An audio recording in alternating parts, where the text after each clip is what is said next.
You made it through the crypto winter with your bags intact.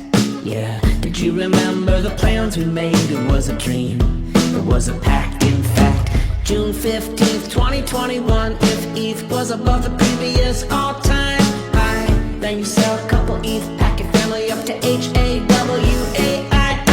Hodlercon, oh Hodlercon, let's hope the battle days are finally gone. Hodlercon, oh Hodlercon. Welcome, Hodlercon team, to the Wholesome Crypto Podcast. Thank you so much for being with me today. I have 4 guests: Childsp, DoubtStars, Woe, and Ken. We're excited to be here. Thanks for having us.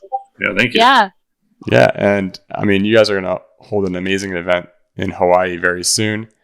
But before we get into what's going on in Hodlercon, my thing is I need to know your personal stories and what each of you have been doing in your lives before crypto. So I'll start with my order of Childsp. Where were you before even hearing about Bitcoin? Man, before hearing about Bitcoin, I think I was just working my normal job, and so I kind of started off in the communications kind of space, telecommunications, and I was kind of running as a GM for a call center, and after that, I basically, I kind of heard about Bitcoin and what was going on, and I was just kind of a little apprehensive at first. I didn't really know anything about it. I didn't understand the premise per se, but I eventually did get into it. My first purchase was actually with the Mount Gox. So yeah. my first crypto was with that. And so, after that though, I just kind of kept up with the space as much as I could, but Bitcoin really didn't have too much going on with it. It was just, a transaction ledger, right? And so it was cool, but I didn't think it was going to, take over the world or anything. And actually, kind of interestingly enough, before Mt. Gox shut down, I was fortunate enough to move my stash over to another exchange because I liked the format better. I just felt more comfortable with it. I moved it over to EBTC. But EBTC, as we all know, also got shut down. But luckily before EBTC, like a month before it shut down, I moved everything over to Coinbase because it was more, it just felt more legit, right? Yep. So I lucked out big time on all that. But I'm happy you did, because there's so many horror stories. Exactly. Oh, man. I first got into Ethereum in probably October of 2015, though. Nice. And so that started all making. So you're like a believer from the beginning, pretty much, of this technology. Yeah. Wow. Oh yeah. That's awesome. DoubtStar, did you have that same belief in blockchain when you first heard about it? no. I remember a friend telling me about Bitcoin when Bitcoin was still $1, and I was just getting out of graduate school, and I was super poor, and I was trying to find a job, and he was like, oh, there's this thing called Bitcoin, and it's really growing, and it's $1. And I remember thinking to myself, like, oh, I could just put $20 in it. I could do $20 in Bitcoin. Like, it'd be fine. But then it was like, I would have to figure out how to do it. And there was like all of these complications. And then I just drug my feet. It was like, it is one of those things that I try to not beat myself up about. The thing that makes me feel slightly better is that that friend did buy $20 of Bitcoin and then proceeded to lose the private keys. So, that could have been my life too. Yeah. Which then that would have been like the dude digging in like the, digging in the dump in England, or wanting to, and to find the hard drive he got rid of. Better to have loved than lost, right? Maybe. I don't know. Not for Bitcoin, I guess. Yeah. Yeah. But in regards to Ethereum, I, started hearing about it when I first started dating my husband.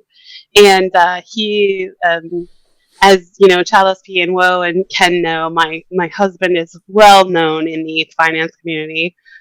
His Reddit name is Logri the Bard, for those that don't know. And he runs a blog called Tokenomics Explained. And so I started hearing about it, I would have to say when he started investing in 2017. And again, like the person that I was, I drug my feet. We were also, still just dating, and I wasn't sure, stepping into the space. And so I finally did, sort of I've been taking slow steps into the space. I started with like a BlockFi account, and then Coinbase, and then I've just like made slow progress into the space. And now like just recently got my first NFT.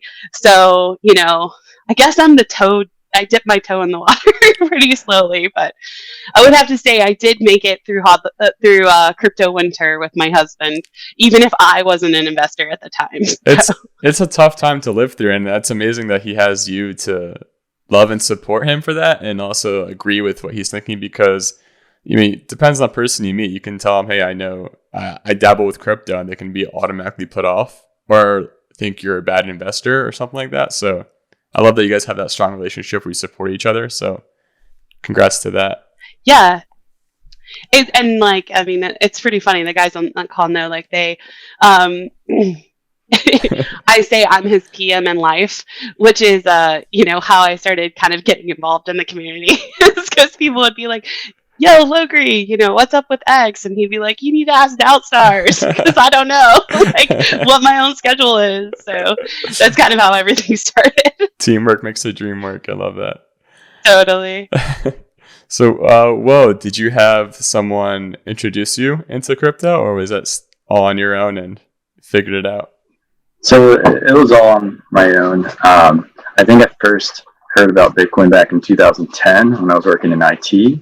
And I had my own, server room that I had tried to set up a Bitcoin miner in. I was unsuccessful in that, and kind of forgot about it for a while. I think it wasn't until 2017 when it came back on my radar. I play this game. It's a MMORPG. It's called Entropia Universe, and it has a real cash economy. Which is, kind of interesting, because the game allows you to transfer your in-game virtual currency back to like US dollars. So it's kind of similar, into cryptocurrency without the blockchain. And some of my friends who were in the game with me got me into Bitcoin back in 2017. And my first purchase was trading in-game currency from the video game into Bitcoin. And my first purchase in 2017 using Bitcoin was for a Trezor for 0.1 Bitcoin. Wow. What a time to be like. It's like, oh, how much did I actually spend on that? Yeah. But we all have those moments. I think I've I don't even want to discuss that. It's bad memories, but it's how you learn. It's fun. But yeah, so then I kind of researched Ethereum on my own and fell kind of down the rabbit hole of, being interested in what it could do, its capabilities. And, I started buying Ethereum in 2017 as well, with the intention of, the roadmap of the staking. So I've been interested in that since I got involved in Ethereum. And it's almost here, so I'm excited for that too. That's right. Thank you.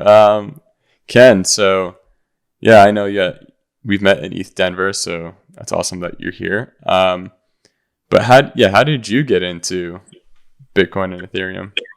Yeah, it's kind of an interesting story. I think I first got introduced to cryptocurrency when I read a Reddit post, I think just in a personal finance blog about a couple folks that were, I think the question was, what are you doing in your spare time to earn some money? And somebody said, oh, I'm mining Litecoin with my computer.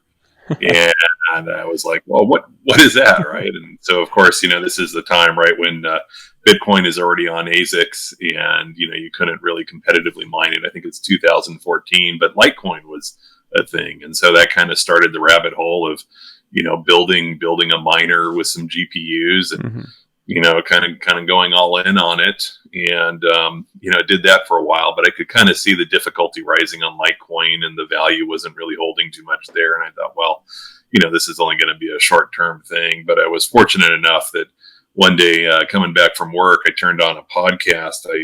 I think it was Epicenter Bitcoin. But anyhow, they had Vitalik come as a guest speaker on there, and he was just talking about they just completed the public sale and we're launching the blockchain of Ethereum. And the episode was what makes it different.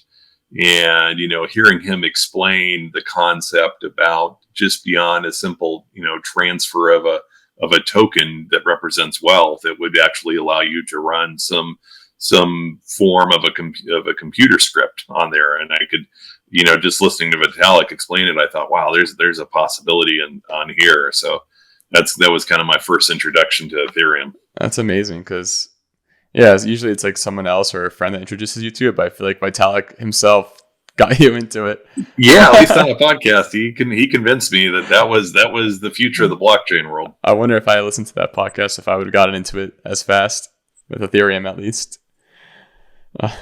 So yeah. So then, thank you for that, and it's exciting that you all have such unique individual stories. And now I kind of want to know more of how you all met together, because Hodlercon is a big event that's coming up, and it takes a lot of organization and work to get that all set up. And having a core team that can handle that responsibility is huge. And, how did you all meet together? The internet's a big place. Yeah, I'll start. So, I heard about Hodlercon. Logery just started saying, "Hey, we're gonna go to Hawaii," and I was like, "What?"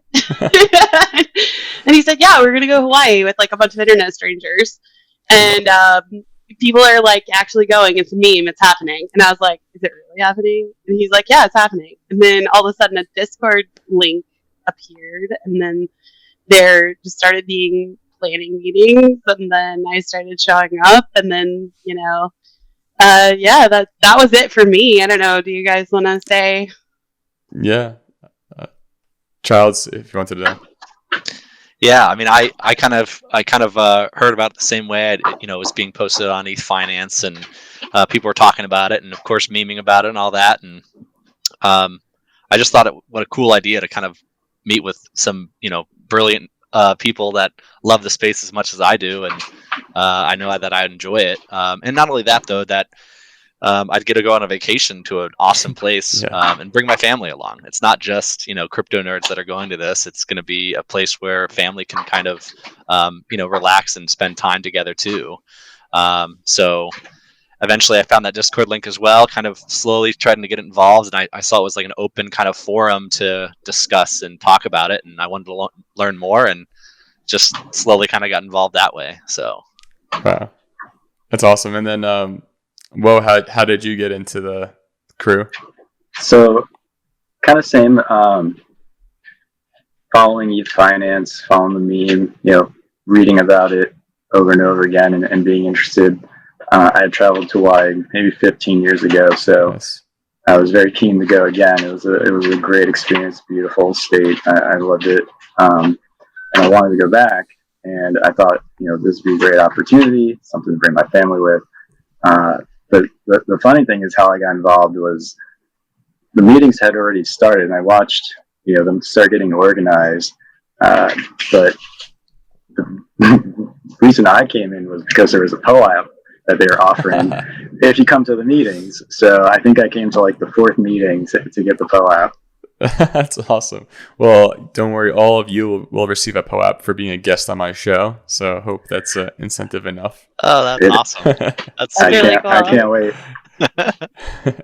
Anyone listening also you get a POAP for being a Patreon. So Ken, how did you get into this?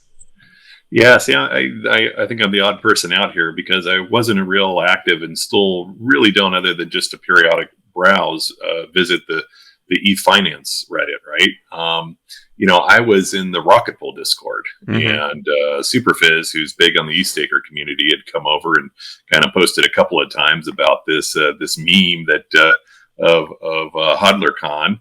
And it sounded pretty interesting. It was like, hey, I like Hawaii. This sounds pretty cool. And I'd love to meet a whole bunch of these other fellow Ethereum folks. And I really would like to ask them a lot of questions over a beer one day and kind of explain to me some of these more complex concepts that I'm still not quite getting.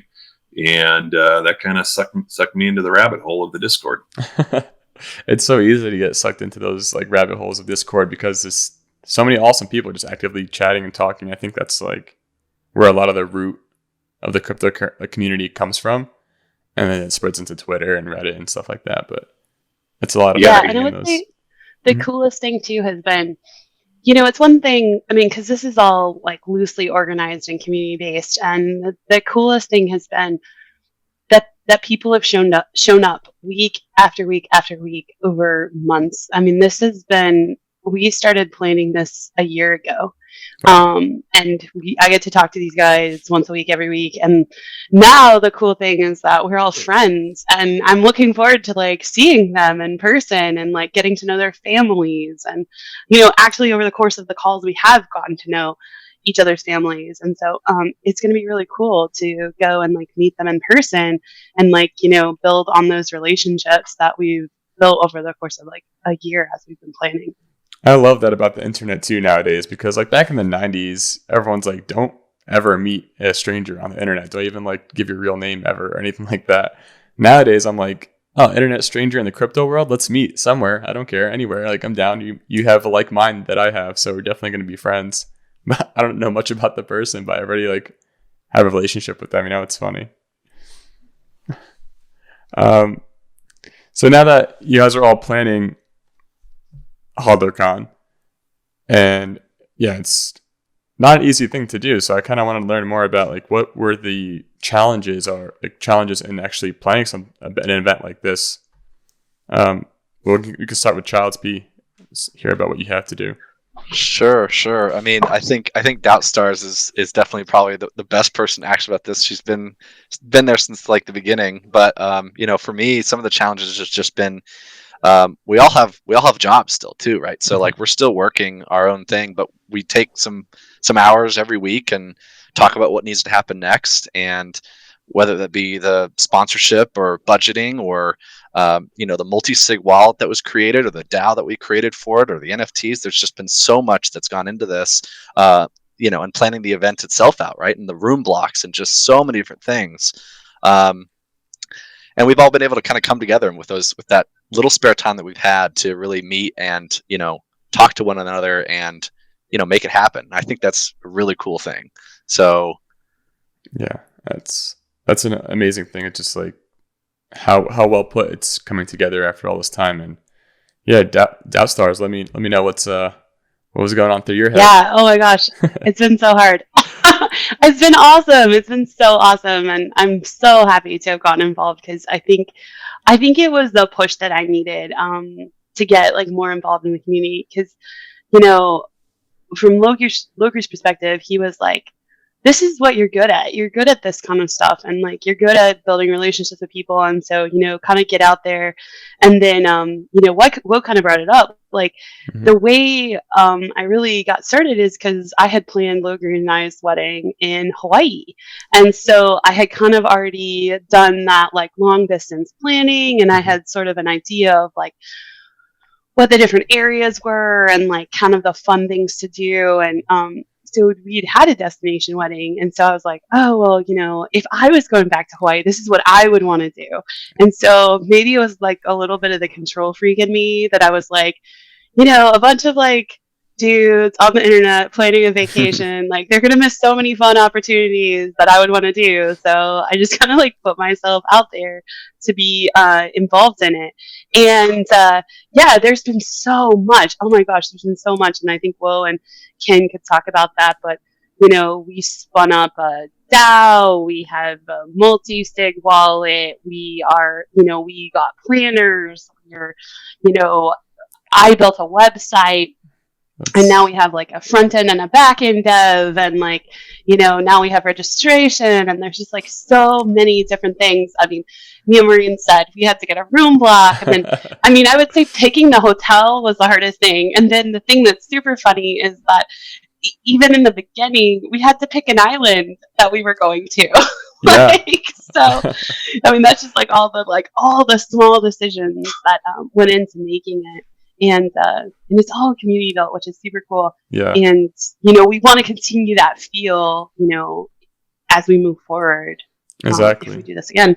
Exactly. The community build is a huge part of it. And I know Will has been working on the Beach Bums NFT, and that's been a strong launch. So, I'd love to hear more about, what the process was like creating an NFT launch and designing the art and getting people all riled up and excited about something like this. Yeah, so the Beach Bums NFT came, I think, out of the idea from ETH Denver, because a lot of us had gone to ETH Denver as well. I met Ken in person there, and we spent a lot of time together. And they had the Buffacorns as their NFT, their mascot, their NFT for their event. And I thought it was a really cool idea. I thought it was a great artwork that was a collectible. And I brought that up to the planning committee. I was like, hey, can we do something like this? What would it look like? What do you think people would want? How should we launch it? And we kind of discussed and came about with this idea. I think originally we were thinking about having kind of a punk's head type NFT. But while I was in ETH Denver, I met with Looking for Owls, who is an NFT creator who runs a DAO called Shuffle DAO. And from discussing with him, he gave us some really great advice on, how to get the NFT started, how to, size it for our community, and how to kind of use it to engage our community. And so after our discussion with him, we found like an NFT project, and we got an artist, Logic Beach, who created all our assets. And so now we have a group of assets. We have the code all set up. We haven't set a launch date yet because we're still figuring out kind of like the details of the smart contracts. But we're excited to go. The pictures and the designs are up on our website, so the examples. And I've got a lot of great feedback, even on the ETHFinance subreddit, that people are excited for this.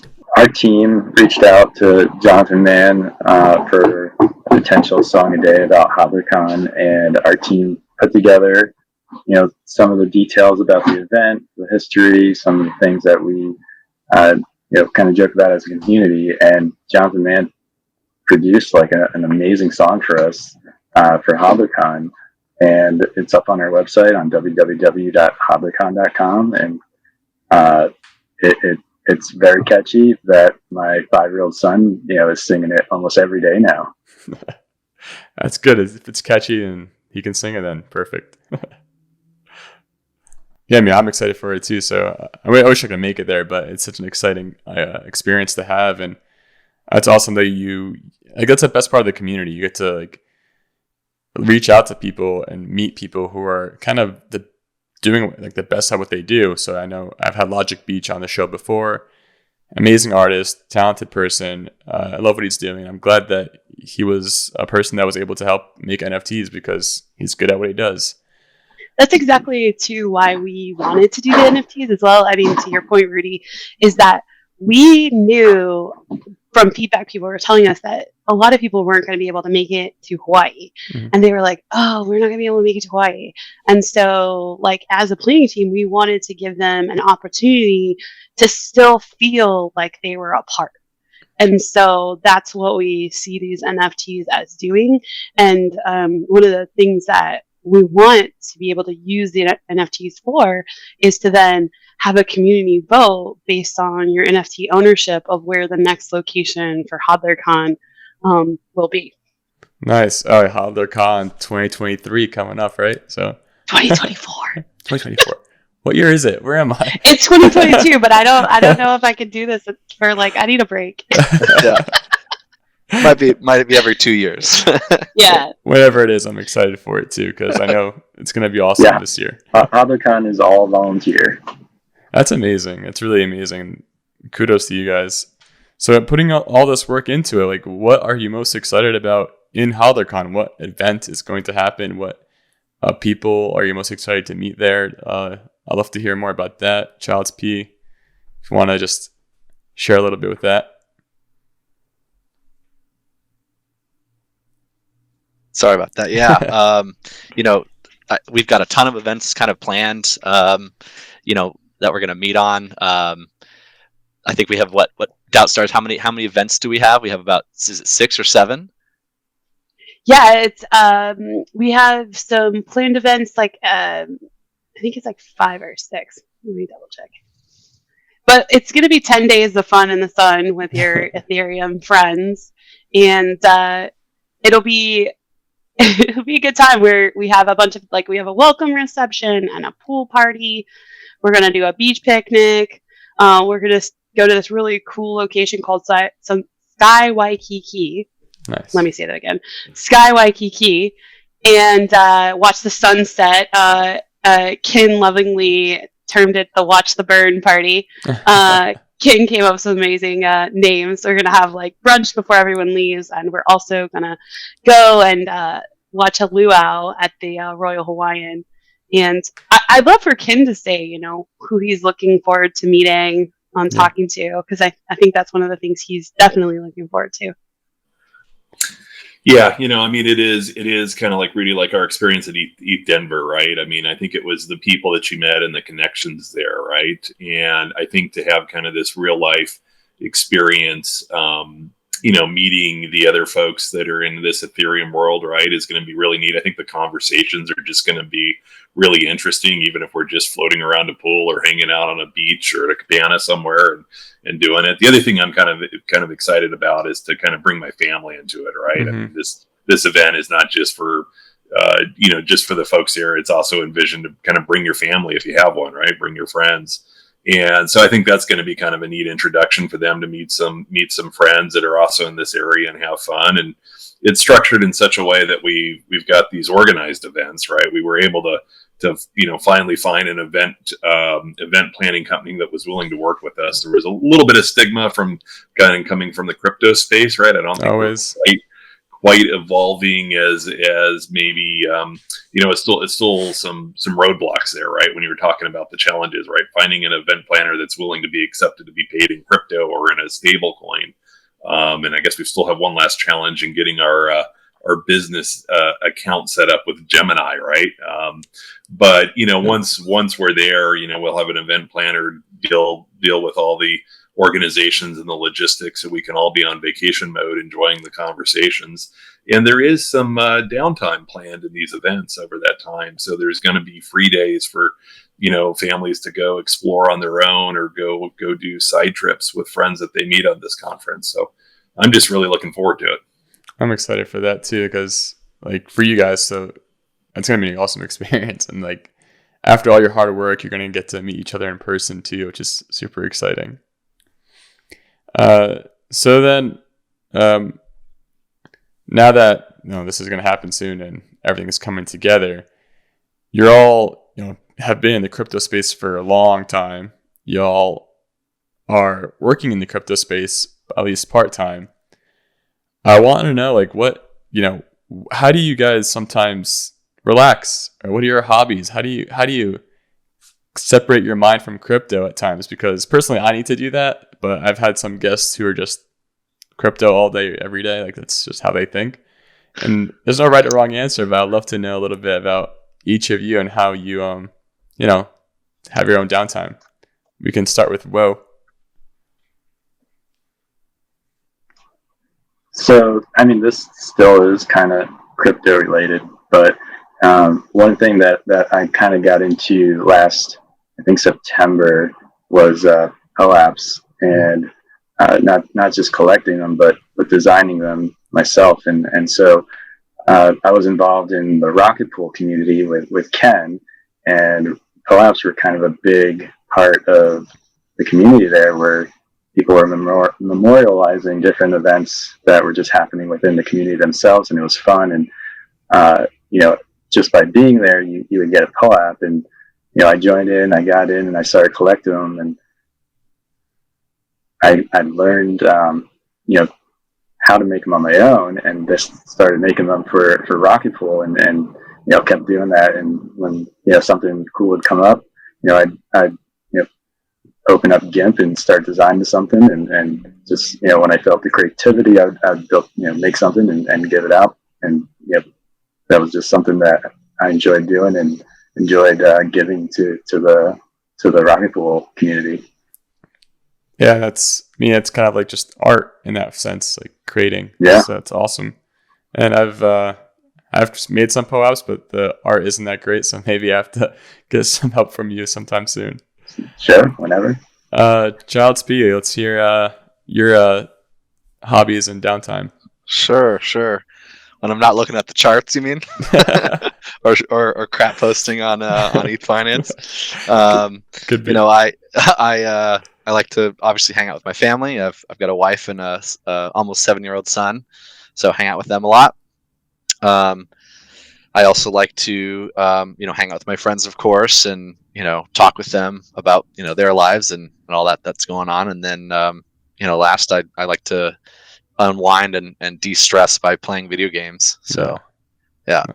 The social, so you're like a socializer with people around you. That's really important to me too, because it's kind of like important for mental health to kind of talk about things that's not crypto. Yeah. That's great. DoubtStars, let's hear it from you. This is my hobby. This is my life. Yeah. No, I mean, like Ken said it, we do spend a lot. I mean, this is all volunteer. And so I spend some time outside of, my work life just kind of doing the project managing on the back end. And but yeah, I have Logri and I have an almost 2-year-old daughter, and so that's what we do. We hang out with our fam. Nice. And it's funny because you're like, what do you do to break away from crypto? And it's like, well, I go on a walk with Logri and our daughter and our dog, and then we talk about crypto. and we work on Logri's blog, tokenomicsexplained.com. Just put a little and then we just hang out with our fam and go to parks and chill out, go to the zoo, explore the outside world. Yeah, exactly. Pretend like we're actual people. And no, I mean, it's cool because it's this whole other community that you have access to, that you can interact with.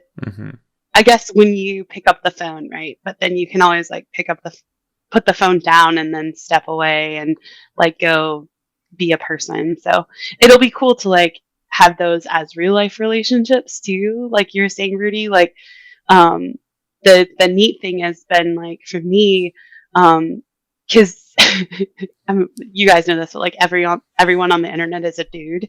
And so to start to realize some of these personalities on Reddit aren't actually dudes, they're like me.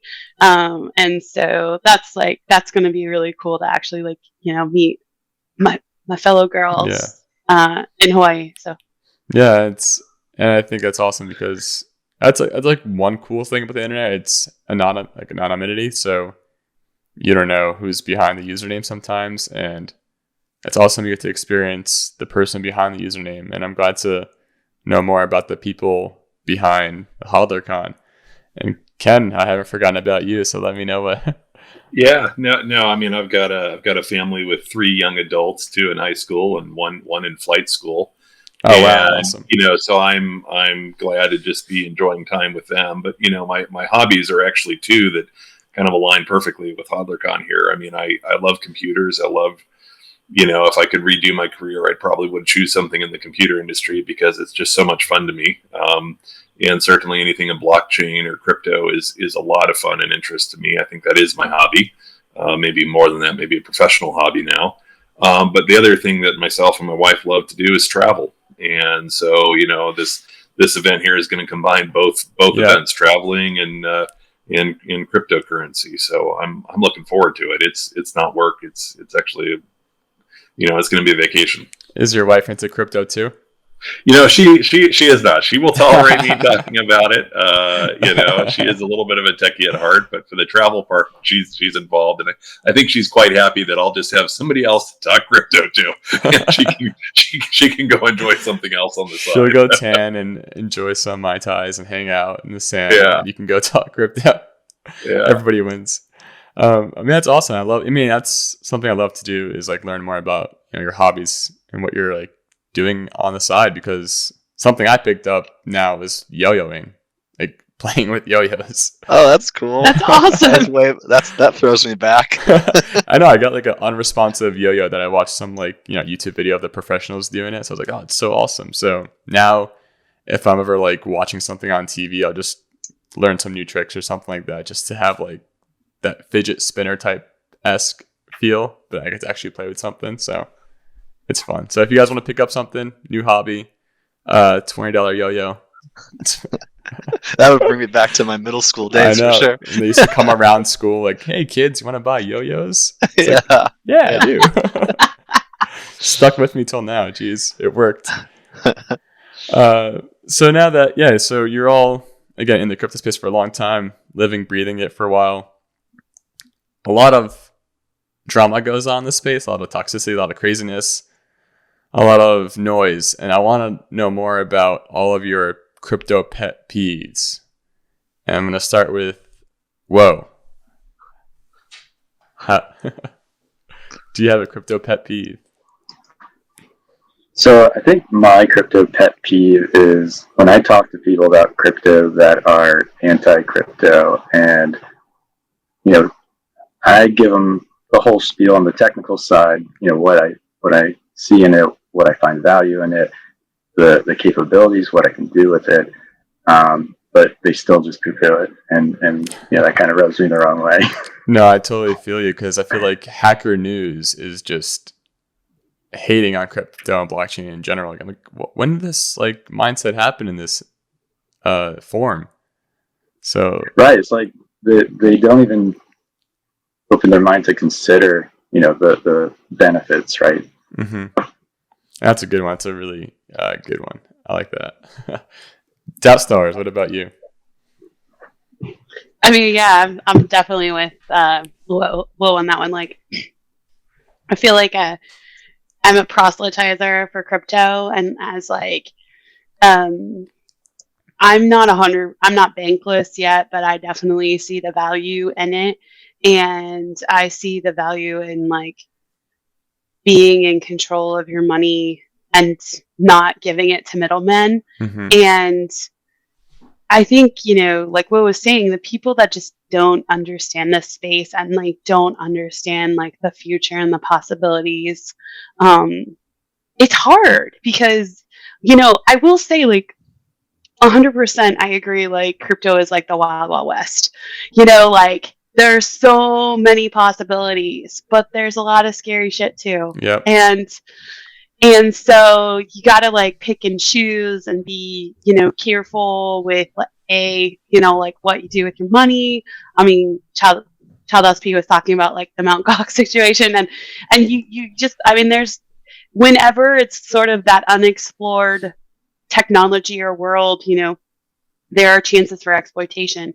And I think a lot of people have a lot of fears, and I had a lot of fears to begin with, but I started just really seeing the possibilities in it. And I think, our family gets really tired of us talking about it, but I just see it as a future and a path to freedom in ways that the working world isn't right now. And I think, Ken and I actually had like a conversation, just the two of us, where we were kind of talking about like what we see for our future and how we see it like aligning with crypto. And it is so cool. Like there's just so many chances and opportunities out there. You just have to like take a hold of it and sort of step into those. And I know that's scary, and it's scary for a lot of people. And so I think the fear is hard, like what I was talking about, that people have so much fear of crypto and they think you're crazy when you start talking about it. And maybe we are all a little crazy. Isn't that right? I mean, we're all a little crazy. I feel like, we're all like hanging out with each other so much, being in our own little bubble. Sometimes it's hard to remember that most of the world doesn't think the way we think still. We are and slightly crazy. We're early adopters. Yeah. Still. I mean, even though like I was saying about how, like I heard about Bitcoin when it was $1, but like the percentage of the population that actually knows, not just knows about crypto, but has invested in crypto, we are still on the front edge of this. We're still on the leading edge. And so, you know, I don't know, the future is ours. Exactly. Not until there's like no more third-party service that's being an intermediary for like transacting in crypto between like businesses and people, that's when I feel like we'll pass a huge milestone. Childsp, what's your crypto pet peeve? I mean, it's very similar to Woe and DoubtStars. I mean, it's the same thing. It's just this maxis, right? I mean, these people that they just don't have an open mind. But I think the idea of maxis, it just runs even like deeper than just crypto, right? Because we're in a society now that people can be so close-minded about something without actually understanding what it's about and what the greater picture is, that they're not even willing to even try, right? Yeah. So it's like having that type of maxi mentality is so disheartening, right? And not just for crypto, but for everything. And so that really kind of is a big pet peeve for mine. And it's, you know, you just have an open mind and like don't try to tear down other ideas to build yourself up. You know, use your own critical thinking skills to, you know, understand where people are coming from and what they're talking about.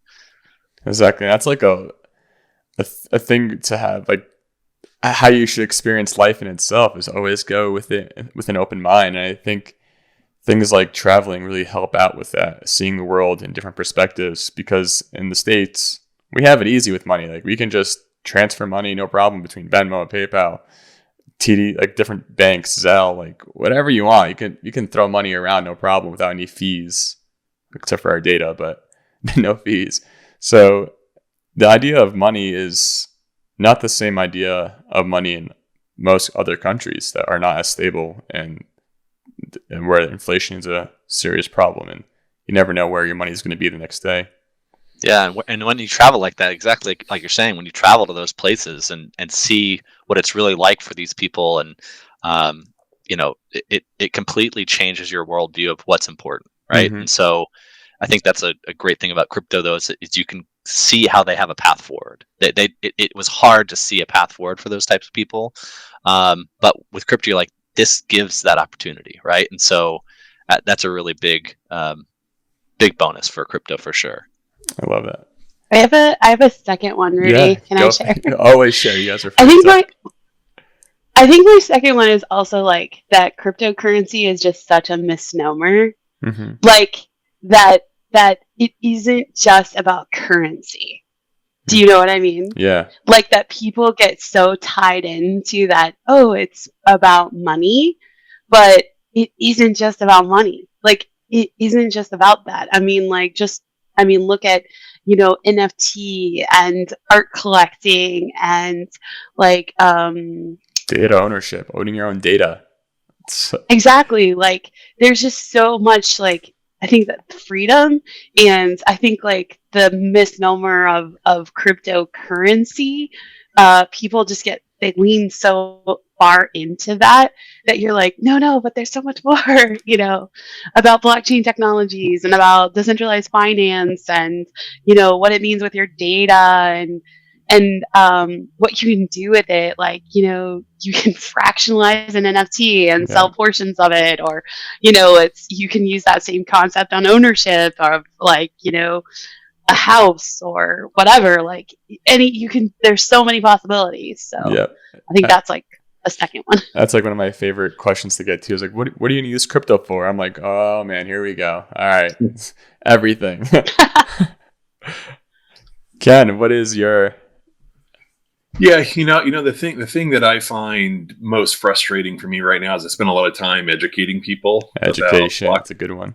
Yeah, about blockchain technology, and it is still very difficult, even if there's a willing person that wants to learn about it. Right? I mean, you know, all these steps that we take for granted, but things about, oh, you need a wallet, and what's a wallet? Well, it's not really a wallet; it's just a key to this public ledger, this lockbox, right? And it's very difficult, right, to get somebody from ground zero up to be able to do a simple thing as buying a token and then interacting with a DApp, right? Going to Uniswap and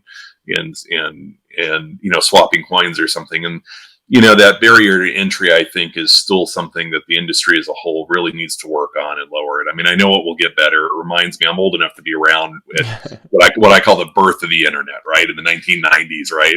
When we moved from America Online to, to DSLs and, starting to use the web. I remember that too.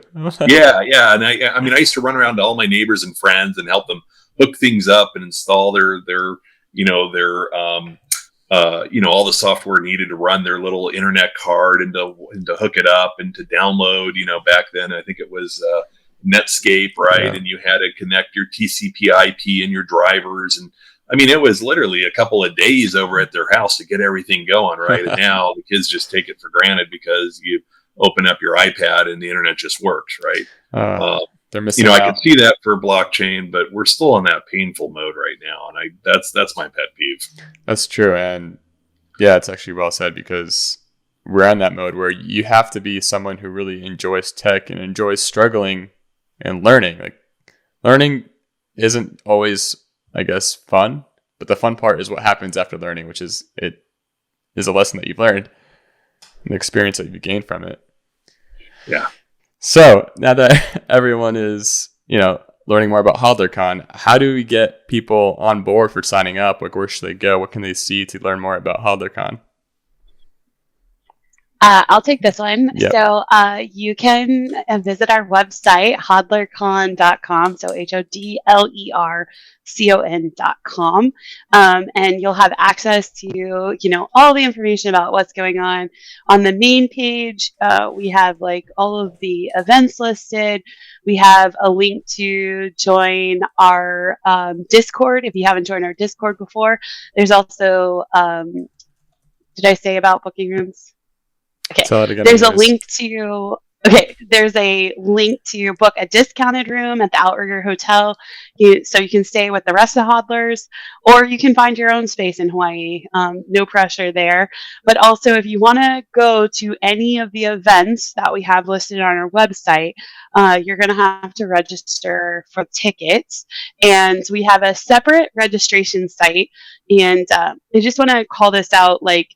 We decided to go with a separate registration site because we want to respect people's anonymity, and we want them to be able to let us know who they are as they feel comfortable. And so none of the planners have access to anyone's personal data. So, which is why we decided to use a third-party planner, because we don't want to have access to the data, and we've actively told them, don't give us anything. So that's why there's a whole separate registration site. But that's where you can register for tickets for our event ticket. Our event tickets, we have different prices because, like Ken said, like Childsp said, and whoa, this is a family event. And so we wanted to support families. So we did sort of a tiered ticket. A 21 plus ticket is $850. A youth ticket, so under 21 to the age of 12, so 12 to 21, is $550. And then a Kiki ticket is 5 to 12 years old. So under 5 is free. But that includes access to all of our activities, our welcome reception, our pool party, our beach party, the sunset party, and then our farewell brunch. The only thing not included in those tickets is the luau, because we wanted people to be able to, kind of choose their own adventure if they wanted to come to the luau or not. But everyone should come to the luau. It's going to be amazing. It is going to be so cool. Yeah, it's going to be so cool. It's going to be the culmination of the event. It's going to be, if you ever, look at pictures of Hawaii, it's going to be at the Royal Hawaiian, which is the pink hotel right in the middle of downtown Hawaii. It's, I think, one of the oldest hotels in Waikiki. And then there's also a separate option of some add-on events that will take place during our beach picnic. That'll be at Kulo Ranch. And the really cool thing about Kulo Ranch is that you've probably seen it before because of all of the movies that have been filmed there, like Jurassic Park, or cool. I'm pretty sure they also filmed Lost there. Mhm. So there's like a movie set tour or a zip line or whatever you want to go if you want to add that on. So yeah, that's all of that is linked to our Hodlercon website. And there's also a schedule of events, so you can see what day that they appear quote or the day that we're having the event, and then you can also see how much like downtime we have packed in, just like Ken said, to hang out by the pool or be with their family. People are planning separate events in the Discord. Like I saw, there's a Pearl Harbor tour that's happening. And, like probably fire pits and scuba trips or snorkeling trips. And because there's so many cool things to do to Hawaii, on Oahu. I'm sure people are going to want to go to the North Shore and surf. And so there's a ton of like cool stuff, and people are using the Discord to organize. So that's kind of where you find everything. So the other really cool thing about registering for the Hodlercon event ticket that I just want to highlight really quickly is that we are giving all people that register for Hodlercon and buy our ticket bundle one of the Beach Bum NFTs. So we will have a portion of NFTs that will be whitelisted for our event attendees, and then we will have some of our NFTs that will go on a live auction. But every person that buys a ticket to the event will get an NFT, which is going to be really cool, and it's going to be that nice little like Hawaii memorabilia of our time in Hawaii. That's awesome. That sounds like a jam-packed, fun adventure for everybody, and I'm so happy for you guys. Don't worry, I'll post the links in the descriptions below, so if anyone needs to link to it, it'll be there. And to end it off on a good note, this episode, I would like to know, what is everyone's wholesome crypto moment? Something that's made you feel good, that you saw that was a public good, something that made you warm inside. Childsp, I want to start off with you. Sure. Yeah, thanks. So, for me, my favorite kind of wholesome crypto moment has been, it was actually in the depths of the bear market in 2018, which is that's kind of counterintuitive, right? But on ETHFinance at the time, the price was down, 95% off all-time highs. It was a dark time, but during that dark time, it was so humbling and wholesome to see that we still had a community. We're still building. We're still hodling. We're still posting and still communicating with one another, and like enjoying the company of like-minded people. So to me, I think that was a really cool, eye-opening experience that kind of gave me like a wow, this is really awesome. And so it was definitely a wholesome moment for me. And going forward, though, I think without a doubt, I will be able to say in the future, the most wholesome moment for me is going to be going to Hodlercon, right? I mean, sharing. So it's one thing to meet with people online and sharing in that, but sharing it real person with a meetup with other crypto nerds or their families and just talking about Ethereum, it's dApps, and just the crypto space as a whole is going to be such a great time. So no doubt. And yeah, it's so true. Like a lot of the things that are amazing things that are built during a bear market. So that's so true. Yeah. Whoa. What is your favorite wholesome crypto moment? So my favorite wholesome crypto moment would have to be a conference I attended in New York City last year, where JT Nicole was there representing ETHFinance and speaking at the conference. And I introduced myself to him because I recognized him from his videos and said, I follow you on Reddit and I'm a fan, and I'm glad to finally meet you. And it was a crypto conference, and they had POAPs there, and I had this great idea. I was like, it'd be great if I made a POAP for JT Nicole at this conference. And so I actually collaborated with Logic Beach, and I got a photo of JT, and I got the photo to Logic Beach, and I'm like, this is what I want you to design. I want a POAP that says, I went to New York City, and all I got was this lousy POAP with a picture of JT holding the POAP. And I got this all set up during the conference because I would do it myself, but I was attending the conference at the same time. So trying to pay attention to all the different sessions. And so he gave me back this incredible design. I got it put through the POAP approval process, and had it at the end of the day, and I gave it to him. That's so awesome. I love that. And those guys are so amazing. JT was also on the show too, and he's such an awesome person with an awesome story. And yeah, I love that you're collabing with Logic Beach to make that, because it's a classic POAP now. Ken, what is your favorite wholesome crypto moment?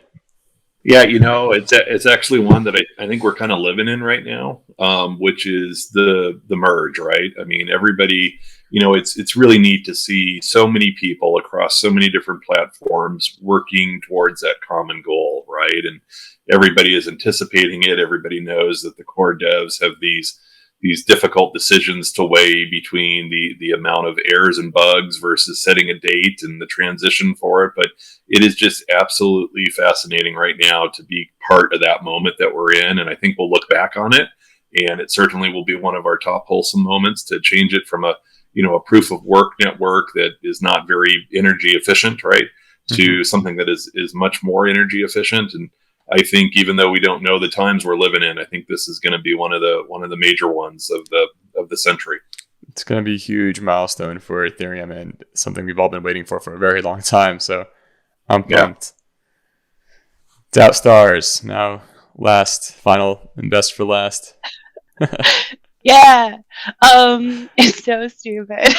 I want to hear but it. isn't that what makes it wholesome, right, Rudy? I want it to be honest and pure, and that's what makes it wholesome. Human. I was a lurker for so long on ETHFinance, and I think, and it's funny because like JT, man, he is the epitome of wholesome, and I think it was the first time that I got an app mention from JT as being like informed about what was going on with Hodlercon, and I was just like, Logan, I just got app mentioned. What do I do? It was like that. Like, what do I do with my hands right now?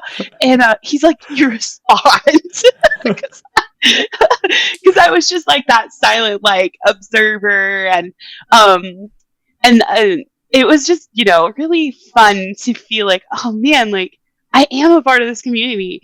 I kind of joked on the call, on our planning call a couple weeks ago, and Wo and Ken were there.